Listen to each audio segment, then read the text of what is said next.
بسم اللہ الرحمن الرحیم۔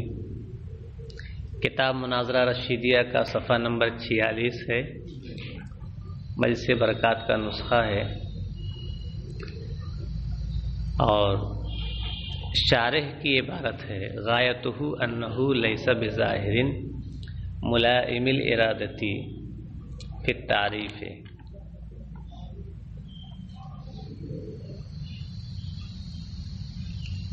ما سبق میں یہ بتایا گیا کہ نقض کی تعریف مشہور ہے تخلف الحکم عن الدلیل، حکم کا دلیل سے پیچھے رہ جانا۔ اس تعریف پر دو قسم کے اعتراض وارد ہوتے ہیں۔ پہلا اعتراض تو یہ ہے کہ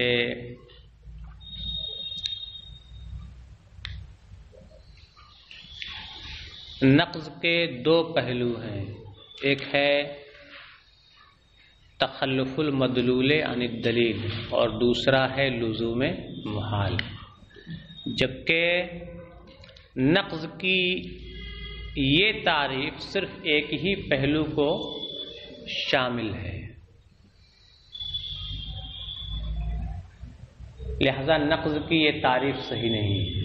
شارح علیہ الرحمہ نے اس اعتراض کا جواب یہ دیا کہ نقض کی اس تعریف مشہور تخلف الحکم عن الدلیل میں حکم سے مراد ہے مدلول، عام ازیں کہ وہ مدلول دعویٰ ہو یا دعویٰ نہ ہو۔ تو جب حکم سے مدلول مراد ہوگا، عام ازیں کہ وہ مدعا ہو یا غیر مدعا ہو، تو پھر یہ نقض کے دونوں پہلوؤں کو کیا ہو جائے گا؟ شامل ہو جائے گا، اور یہ اعتراض کیا ہو جائے گا؟ دفع ہو جائے گا۔ ہاں، زیادہ سے زیادہ یہ کہا جا سکتا ہے کہ حکم سے مدلول مراد لینا، عام ازیں کہ وہ مدعا ہو یا غیر مدعا، یہ ظاہر نہیں ہے، اور کسی لفظ سے وہی معنی مراد لینا مناسب ہوتا ہے جو کیا ہو؟ ظاہر ہو۔ تو زیادہ سے زیادہ بس یہی کہا جا سکتا ہے کہ یہ کیا ہے؟ ظاہر نہیں۔ اسی کے بارے میں کہتے ہیں غایتہ انہ لیس بظاہر ملائم الارادۃ فی التعریف۔ زیادہ سے زیادہ یہ کہا جا سکتا ہے کہ حکم بمعنی مدلول، یہ اس کا معنی ظاہر نہیں ہے جس کا تعریف میں مراد لینا مناسب ہو۔ بس اتنا کہا جا سکتا ہے، ٹھیک ہے۔ نقض کی تعریف مشہور پر ایک اعتراض یہ تھا کہ نقض ناقض کی صفت ہے۔ کس کی صفت ہے؟ اور نقض کی تعریف کی گئی ہے تخلف سے، تخلف الحکم یعنی دلیل، حکم کا دلیل سے متخلف ہونا، پیچھے ہونا۔ تو نقض تو ناقض کی صفت ہے، جبکہ نقض کی تعریف جن لفظوں میں کی جا رہی ہے اس کے لحاظ سے وہاں تعریف کی گئی ہے تخلف سے، اور تخلف یہ ناقض کی صفت نہیں ہے، یہ تو حکم کی صفت ہے۔ یہ دوسرا اعتراض تھا، تو شارح نے اس کا جواب دیا کہ یہ تو بلا وجہ کا اعتراض ہے، اس لیے کہ نقض ناقص کی صفت ہے لغوی اعتبار سے، اور جو یہاں تعریف کی گئی ہے وہ اصطلاحی تعریف ہے۔ تو اصطلاحی تعریف میں اگر جن لفظوں میں نقض کی وضاحت کی جا رہی ہے وہ لفظ اگر ناقص کی صفت نہ ہو تو کوئی قباحت نہیں ہے۔ اور پھر مزید برآں یہ بھی کہا جا سکتا ہے آپ کے اس اعتراض پر کہ آپ نے کیسے یہ تعین کر لی کہ نقض ناقض کی صفت ہے؟ نہ، ہم نہیں مانتے کہ نقض ناقض کی صفت ہے۔ ہم یہ کہتے ہیں کہ نقض یہ حکم کی صفت ہے۔ کس کی صفت ہے؟ کیونکہ نقض یہ مبنی للمفعول ہے۔ کیا ہے یہ؟ اور نقض کا مطلب ہے کون الحکم منقوضاً، حکم کا کیا ہونا؟ منقوض ہونا۔ تو جب نقض کس کی مبنی للمفعول ہے تو وہ کون الحکم منقوضاً کے معنی میں ہوگا۔ تو اب دیکھیے حکم کی صفت بن رہا ہے نقض، اور جب نقض حکم کی صفت بن رہا ہے اس صورت میں تو تعریف بھی ایسے لفظوں میں کی گئی جو کیا ہو حکم ہی کی صفت بنے، تو تعریف کی گئی تخلف الحکم عن الدلیل، وہی ہے۔ وعن الثانی بأن المعرف هو النقض الاصطلاحی دون اللغوی الذی هو الصفۃ الناقضہ، اور دوسرے اعتراض کا جواب یہ دیا جا سکتا ہے کہ یہاں جس چیز کی تعریف کی جا رہی ہے یہاں جو معرف ہے وہ ہے نقض اصطلاحی، نہ کہ نقض لغوی جو کہ ناقض کی کیا ہے صفت ہے۔ مع انہ یجوز ان یکون مصدرا مبنیا للمفعول، مزید برآں یہ بھی تو ہو سکتا ہے کہ نقض مصدر مبنی للمفعول ہو، تو وہ معنی میں ہوگا کون الحکم منقوضا کے، ٹھیک ہے صاحب، یہ ہوا۔ تو چونکہ اس تعریف پر، تعریف مشہور پر دو اعتراض وارد ہوتے تھے، اگرچہ ان دونوں اعتراض کا جواب دیا جا سکتا ہے، لیکن چونکہ اعتراض وارد ہوتا تھا اس لیے مصنف نے وہ تعریف مشہور ذکر نہیں کی اور نئی تعریف کی، حالانکہ اس تعریف پر بھی ایک اعتراض وارد ہوتا ہے۔ ایک اور اعتراض ہے جو اس تعریف پر بھی وارد ہوتا ہے اور تعریف مشہور پر بھی وارد ہوتا ہے۔ ایک اعتراض اور ہے جو تعریف مشہور پر وارد ہوتا ہے اور تعریف مشہور کے ساتھ ساتھ مصنف کی تعریف پر بھی کیا ہے وہ اعتراض وارد ہوتا ہے۔ اعتراض یہ ہے کہ نقض کے کئی معانی ہیں، نقض کے کیا ہے کئی معانی ہیں۔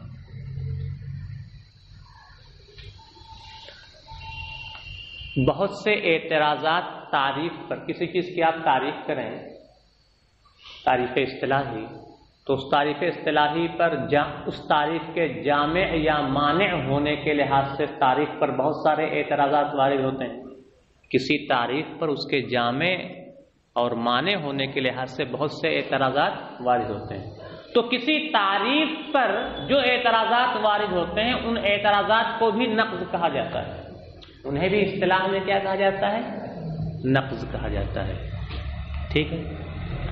اور منع جس کا نام مناقضہ ہے، جس کا نام کیا ہے، اور اس کا ایک تیسرا نام ہے نقض تفصیلی، تو وہاں بھی نقض کا اطلاق ہوتا ہے، وہاں بھی کیا ہے، تو نقض کا اطلاق نقض اجمالی پر بھی ہوتا ہے، نقض تفصیلی پر بھی ہوتا ہے، جسے مناقضہ اور منع بھی کہتے ہیں، اور تعریفات پر جو اعتراضات وارد ہوتے ہیں، جو نقض وارد ہوتے ہیں، ان پر بھی نقض کا کیا ہے اطلاق ہوتا ہے۔ لہذا ہونا یہ چاہیے کہ مصنف نقض کی ایسی تعریف کرتے جو ان تینوں قسموں کو کیا ہو جاتا شامل ہو جاتا، اور نقض کی ایسی تعریف کی ہے جس پر جو صرف اور صرف نقض اجمالی پر صادق آ رہی ہے، نہ تو نقض تفصیلی یعنی منع پر صادق آ رہی ہے، اور نہ ہی ان اعتراضات پر صادق آ رہی ہے جو تعریفات پر کیا ہے وارد ہوتے ہیں۔ تو اس کا جواب تو بہت آسان ہے کہ ہم یہاں جس نقض کی تعریف کر رہے ہیں وہ صرف نقض اجمالی ہی ہے، ہم نقض کی کوئی ایسی عمومی تعریف نہیں کر رہے ہیں جو تینوں قسموں کو کیا ہو شامل ہو۔ ہم تو نقض کی وہی تعریف کر رہے ہیں جس کی بنیاد پر صرف نقض اجمالی آئے، نہ تو نقض تفصیلی آئے جسے منع کہتے ہیں، اور نہ ہی تعریفات پر جو نقوص وارد ہوتے ہیں نہ وہ آئیں، سمجھ گئے صاحب، تو وہ تو خارج ہیں، کوئی مسئلہ ہی نہیں ہے، وہی۔ وَيَرِدُ عَلَى التَّعْرِيفَيْنِ أَنَّ النَّقْضَ بِحَسْبِ الْاصْطِلَاحِ قَدْ يُطْلَقُ عَلَى مَعْنَيَيْنِ آخِرَيْنِ، اور ان دونوں تعریفوں پر یعنی تعریف مشہور پر اور مصنف کی تعریف پر، اور ان دونوں تعریفوں پر ایک اعتراض یہ وارد ہوتا ہے کہ نقض باعتبار اصطلاح دوسرے دو اور معانی پر بھی بولا جاتا ہے۔ احدہما نقض المعرفات تردن، معرفات تردن و اکثر، معرفات کہیں یا تعریفات کہیں بات ایک ہے۔ ان دونوں تعریفوں پر ایک اعتراض یہ وارد ہوتا ہے کہ نقض اصطلاح کی روح سے دو اور معانی پر بھی بولا جاتا ہے۔ نمبر ایک، معرفات یعنی تعریفات پر جامع اور مانع ہونے کے لحاظ سے وارد ہونے والے اعتراضات اور نقوض. والثانی المناقضہ التی سبق ذکرہا، اور دوسرا ہے مناقضہ جس کا ذکر کیا ہے، گزر چکا ہے، جسے منع بھی کہتے ہیں، نقض تفصیلی بھی کہتے ہیں. شارح کہتے ہیں ولا یخفی علیک ان المعرف هو النقض المقابل للمنع السابق ذکرہ الوارد علی دلیل المعلل. شارح کہیں کہ لیکن یہ اعتراض بلا وجہ کا آپ پر مخفی نہیں ہے کہ یہاں تعریف کس کی جا رہی ہے، یہاں تو تعریف نقض اجمالی ہی کی صرف کی جا رہی ہے، سمجھ گئے سر وہی. اور آپ پر یہ بات مخفی نہ رہے کہ یہاں معرف یہ کیا ہے، یہ معرف ہے، یہ کیا ہے، لفظ معرف ہے جس کی تعریف کی جا رہی ہے. اور آپ پر مخفی نہ رہے کہ یہاں پر جس چیز کی تعریف کی جا رہی ہے وہ ہے وہ نقض جو منع کے کیا ہے، مقابل ہے، یعنی نقض اجمالی. اور آپ پر مخفی نہ رہے کہ یہاں جس چیز کی تعریف کی جا رہی ہے وہ ہے وہ نقض جو اس منع کے مقابل ہے جس کا ذکر ما سبق میں ہو چکا ہے، اور جو منع معلل کی دلیل پر وارد ہو رہا ہے. صرف اسی کی تعریف کی جا رہی ہے جو اس منع کے کیا ہے، مقابل ہے. لہذا منع یعنی مناقضہ خارج ہو جائے تو کوئی مسئلہ نہیں ہے، ایسے ہی تعریفات پر وارد ہونے والے اعتراضات خارج ہو جائیں تو بھی کوئی حرج نہیں ہے. فلا غیر فی خروج النقوض الواردۃ علی التعریفات من التعریف. لہذا ان نقوض اور اعتراضات کے خارج ہو جانے میں کوئی حرج نہیں جو تعریفات پر معرفات پر کیا ہیں، وارد ہوتے ہیں. کس چیز سے خارج ہو جانے پر؟ من التعریف ہے، اس تعریف سے.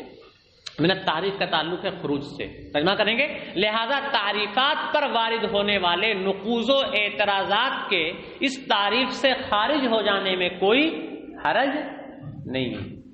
ٹھیک ہے صاحب. معلل کی دلیل پر قابل سماعت جو اعتراضات وارد ہوتے ہیں وہ تین ہیں. ایک کو منع کہتے ہیں جو معلل کی دلیل کے کسی مقدمہ معینہ پر وارد ہوتا ہے، اور دوسرا کیا ہے، نقض اجمالی ہے، اور تیسرا ہے معارضہ. تیسرا کیا ہے، معارضہ. نقض منع آپ جان چکے، نقض اجمالی بھی آپ جان چکے، تو اب کس کو بیان کر رہے ہیں، معارضہ. معارضہ کسے کہتے ہیں؟ فریق مخالف نے اپنے جس مدعا پر دلیل قائم کی ہے، اپنے جس دعوے پر دلیل قائم کی ہے، سائل اس مدعی کے اس دعوی کے خلاف پر دلیل قائم کر دے. جس دعوے پر معلل نے دلیل قائم کی ہے اس دعوی کی نقیض پر، اس دعوی کی نقیض پر، اس دعوی کے خلاف پر سائل کیا کرے، دلیل قائم کرے. اسے کیا کہتے ہیں، معارضہ. تو اس سے بھی معلل کا دعویٰ کیا ہو جائے گا، باطل ہو جائے گا. اس نے دلیل سے اپنا دعویٰ ثابت کیا اور آپ نے دلیل سے اس دعویٰ کی نقیض ثابت کر دی، اور ظاہر سی بات ہے شے اور اس کی نقیض ایک ساتھ ثابت نہیں ہو سکتی ہیں. تو جب اس کی نقیض ثابت ہو گئی تو اس کا مطلب وہ خود دعویٰ ثابت نہیں. ٹھیک ہے. تو معلل نے جس دعویٰ پر دلیل قائم کی ہے اس دعویٰ کے خلاف پر سائل کی طرف سے دلیل قائم کرنا، سائل کا دلیل قائم کرنا، یہ کیا ہے، معارضہ ہے. اور معلل کے دعویٰ کے خلاف پر، تو خلاف سے کیا مراد ہے، خلاف سے کیا مراد ہے، معلل کے دعویٰ کے خلاف پر دلیل قائم کرنا، یہ کیا ہے، معارضہ ہے. تو خلاف سے کیا مراد ہے، دعویٰ کے خلاف کیا ہوگا، دعویٰ کے خلاف کیا ہوگا، یا تو اس دعویٰ کی نقیض ہوگی، یا تو اس دعویٰ کی کیا ہوگی، نقیض ہوگی، یا اس دعویٰ کی نقیض کے مساوی چیز ہوگی. کیونکہ جب نقیض کے مساوی ہے تو جہاں وہ مساوی پایا جائے گا وہاں نقیض بھی پالی جائے گی. اسی طرح سے دعویٰ کی نقیض کے دعویٰ کے خلاف وہ چیز بھی ہوگی جو اس دعویٰ کی نقیض تو نہ ہو لیکن نقیض سے اخص ہو، نقیض سے کیا ہو، خاص ہو. کیونکہ جب نقیض سے اخص ہے تو اس کا مطلب یہ جہاں یہ اخص پائی جائے گی وہاں نقیض بھی کیا ہے، نقیض کا بھی وجود ہوگا. اور جب نقیض کا وجود ہوگا تو دعویٰ کا وجود نہیں ہوگا. ٹھیک ہے، تو یہاں خلاف، دعویٰ کے خلاف سے مراد، یا دعویٰ کے خلاف سے مراد تین قسم کے مفہوم ہیں، یا تو خود اس دعویٰ کی نقیض پائی جائے، یا اس دعویٰ کی نقیض کے مساوی چیز پائی جائے، یا اس سے اخص چیز پائی جائے۔ مطلقاً اس دعویٰ کے خلاف چیز نہیں مراد ہے، اس لیے کہ دعویٰ کے خلاف تو بہت چیزیں ہیں، بہت سی چیزیں ایسی ہو، وہ تو غیر کے معنی میں ہو جائے گا۔ جیسے آپ ہم سے غیر ہیں، لیکن اس کا یہ مطلب نہیں کہ آپ ہماری نقیض ہیں، یا ہماری نقیض کے مساوی ہیں، یا ہماری نقیض سے اخص ہیں، کہ نہیں صاحب؟ تو یہاں یاد رکھیے گا خلاف سے غیر نہیں مراد ہے، کیونکہ غیر میں کیا ہے؟ بہت عموم ہے، غیر میں کیا ہے؟ بہت عموم ہے۔ یہاں غیر سے مراد ہے دعویٰ کی نقیض، یا اس سے مساوی چیز، یا اس سے اخص چیز۔ لہذا اس دعویٰ کی نقیض سے جو عام چیز ہو وہ مراد نہیں ہوگی، کیونکہ عام کے پائے جانے سے نقیض بھی پائی جائے یہ ضروری نہیں ہے۔ سمجھ گئے صاحب؟ یہ اچھا، ثم الاسئلۃ المسموعۃ الواردۃ علی دلیل المعلل ثلاثۃ، پھر یاد رکھیں کہ معلل کی دلیل پر وارد ہونے والے قابل سماعت اعتراضات تین ہیں، المنع والنقض والمعارضہ۔ نمبر 1 منع، نمبر 2 نقض، نمبر 3 معارضہ۔ فالاولان ما عرفت، پہلی دو چیزیں یعنی منع اور نقص تو وہ ہیں جنہیں آپ جان چکے، والثالث ما فسرہ بقولہ، اور تیسری چیز وہ ہے جس کی تفسیر مصنف علیہ الرحمٰن نے اپنے ان الفاظ میں کی ہے، والمعارضۃ اقامۃ الدلیل علی خلاف ما اقامت دلیل علیہ الخصم۔ معارضہ کہتے ہیں دلیل کا قائم کرنا اس دعویٰ کے خلاف پر جس دعویٰ پر فریق مخالف نے دلیل قائم کی ہے، ٹھیک ہے، ترجمہ ہوا۔